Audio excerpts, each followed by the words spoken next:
When I was 11 years old, I was killed by a group of boys dancing around a fire at midnight. My final act is Simon in Peter Brook's Lord of the Flies. It was one of those extraordinary things that happens to you in life. One day in June 1961, I was looking forward to a summer holiday of who knows what. The next day, out of the blue, I was cast in Lord of the Flies, a film about to be produced with no money on a remote Caribbean island. 3 days later, I was boarding a Pan Am flight from New York to Puerto Rico with 30 other English boys. The cast of characters was headed for a deserted pineapple cannery, refurbished as a summer camp on Vieques Island. Accompanying us was Peter Brook, the director, and a cadre of photographers, producers, sound people, and grips. I still remember today, 50 years later, the united energy of those days. We spent those first mornings sitting in the shade under the palm tree as Mr. Brook recounted Lord of the Flies in terms that a group of boys could understand, but without ignoring the story's significance. We were to live our roles, speak in the best British accents that we could, adopt our screen names, and think in terms of those characters. Evenings and mornings were filled with the regimen of living in the warehouse, which was fitted with cots and mosquito netting. There was a kitchen, a dining room, a wardrobe room, and a makeup room where we applied smelly pancake makeup to our bodies. The days were spent filming and learning the meaning of patience as we shot scenes over and over again until they were right. Offset, we snorkeled, explored the cane plantations behind the pineapple factory, published a paper named the Vieques Variety. We entertained a dog named Tramp, and we even wrote a script and made our own movie, Murder for Money. We caught lizards, we went fishing, we played chess, and we lived summer life of boys at camp under the paternal watch of a group of counselors and a few of the mothers. In spite of our flights of fancy, Lord of the Flies was the business of the summer, and we spent it living out author William Golding's vision of a decaying society of a group of British boys stranded on a tropical island. The film was a fortuitous labor of love.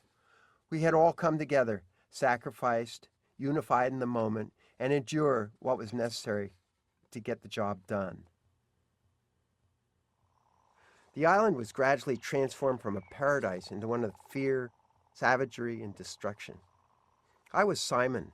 The boy was pensive, quiet, thoughtful, batty, according to Piggy. I had short lines and symbolic roles. As Simon, I did not believe in the beast, and I left the group to climb the mountain. But I was misinterpreted as the beast itself and brutally stabbed by the dancing throng. Although I didn't think about it much at the time, in hindsight, my death scene scares me. It was night. The spears, those wooden stakes, were quite real. We were excited, brandishing flaming sticks around a bonfire on a beach in a real storm. I really did emerge from the bushes into the center of a raging crowd, screaming in terror. I was stabbed by the boys with sharpened sticks, and I staggered to the water. Of course, nobody actually hit me with a stick. They had been seriously warned about that by Peter Brook. The reality is that we didn't quite live the story. The drama was not real life. Nobody was killed. Nobody was even in danger. We ate 3 meals a day, and we wrote letters to our families, and we watched the rushes.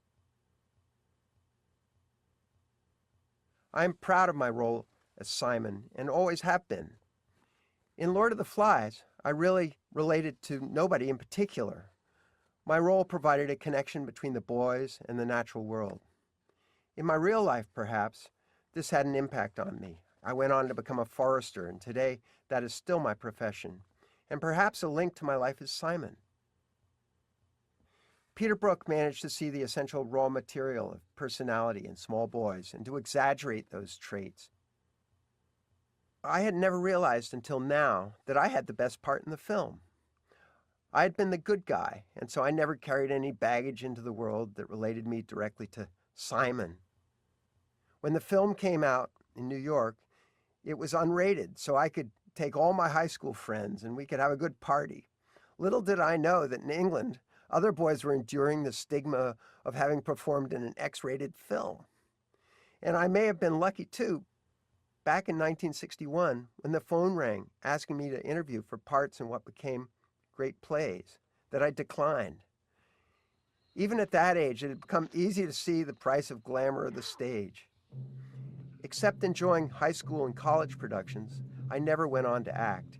Even if I had, the highlight of my career might well have been Lord of the Flies.